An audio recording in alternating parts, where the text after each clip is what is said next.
belajar, belajar berhitung, rajin menghitung, aku pandai menabung. Assalamualaikum warahmatullahi wabarakatuh. Selamat pagi anak-anak ibu semua. Ibu harapkan hari ini anak-anak tetap semangat dalam proses belajar.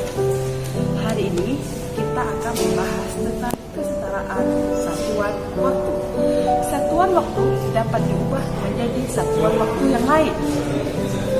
Misalnya, satuan waktu jam dapat diubah menjadi menit. Atau sebaliknya, satuan menit dapat diubah menjadi detik. Untuk mengubahnya, kita perlu memperhatikan hubungan antar satuan waktu. Perhatikan penjelasan berikut. 1 jam sama dengan 60 menit.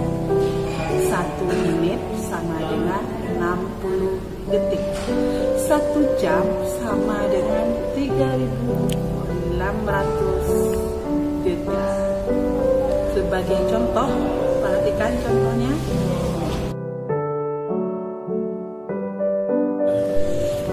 2 jam 30 menit sama dengan berapa menit?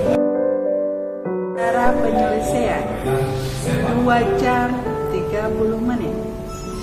2 jam ditambah 30 menit.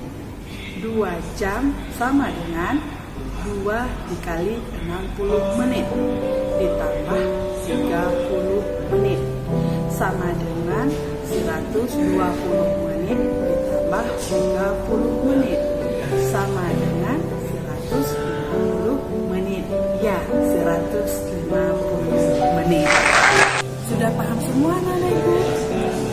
Sampai jumpa pada pembahasan berikutnya. Assalamualaikum warahmatullahi wabarakatuh.